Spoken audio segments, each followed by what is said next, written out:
welcome Albert. Okay, so my name is AlbertK, and this is my Zenith presentation called On the Silver Globe. So for this Zenith project, I was inspired by the film On the Silver Globe by Andrzej Zulawski, and the film is about two astronauts who crash land on a new planet in the distant future, and they start a new primitive society, as you can see here. Now, as the society progresses over time, they kind of like lost contact with the old Earth, and as a result, the society grew a lot. And yeah, and this horse rider right here is at the start of the scene, which new like current people from Earth are going to the new planet to like check on how the society is doing.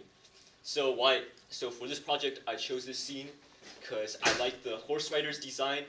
Like you can see, he has a cool looking mask there, and I also want to get used to animating fabric, and yeah, you can see with like the horse, there's a lot of complicated physics that can go on with how that interacts with the horse rider. So let's dive into, oh yeah, and this is from shots, these are some shots from the movie. That's kind of like a mood board. Yeah. Take a step to your right. Oh. Your other right. Yeah, there we go. Okay. So this is the animation. Let me just play it again because it's really fast. Oh, is it playing? Okay, yeah. Whoa.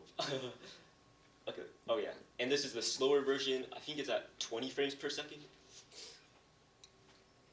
Yeah.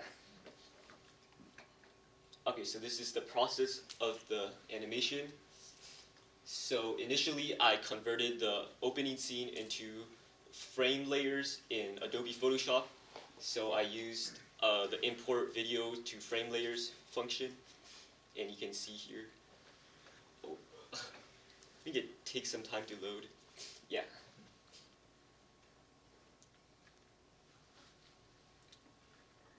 So initially I had the frame layers in Photoshop, and then I basically just drew over the layers like one by one. Okay, now step one. So the first step is actually to like figure out the shapes of the character. So you have yellow for the body, and then you have purple for the horse, and these are just some like indications of what to color.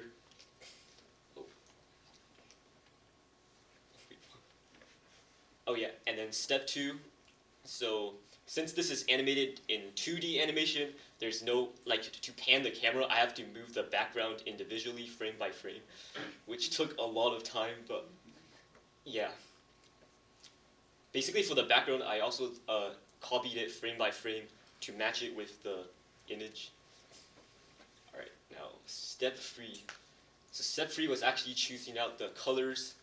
As you can see, I used a hard round for all of them because it was easier to draw, and one of the hard things about this project was I had to keep a constant updated copy of the brushes file because I also worked on this project at home. So as you can see, these are the colors used for it. And then step two, so this is the workflow for the process.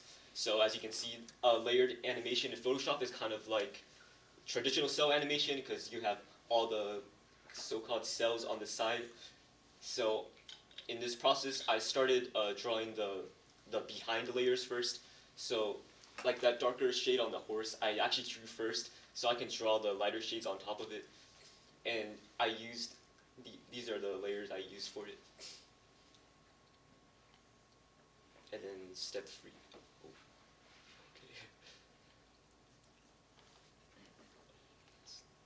Oh. Okay. So initial drafts of this Zenith project. So I actually used another scene from the same movie. It was also a horse rider, but the problem was that image was too blurry, so it was really hard to copy it. So like 2 weeks into the Zenith, I had to scrap all my progress and use a different scene. So that's why it's so short. And reflection. So yeah, basically I could have used like less detail for the images to make it longer. And next time I kind of want to try out making an animation in Maya in 3D and then rotoscoping that in 2D, and it has a really cool hand-drawn effect while maintaining like a 3D depth. Yeah, and I also want to try out other platforms, not just Adobe Photoshop, like Adobe Animate and like Procreate. Yeah, thanks for listening.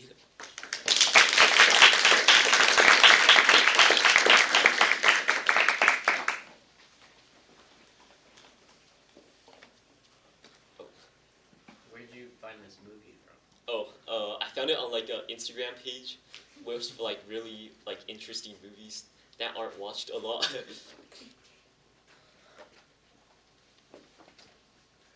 So have you ever translated like live action to animation this directly before? Oh no, this was my first time. First time. doing it. Okay. Yeah. Like was it like how was that? I mean. Oh, how was it?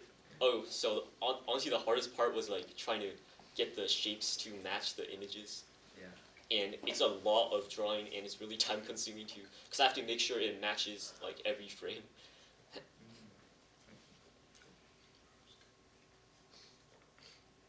Yeah, Jerry? I think like the convert video to frames feature you talked about in Photoshop, I think that was really cool. I think it's like, because like I remember like attempting to animate like last year for explorations, and I think that would like be like a really nice feature for like people who would make a project like that.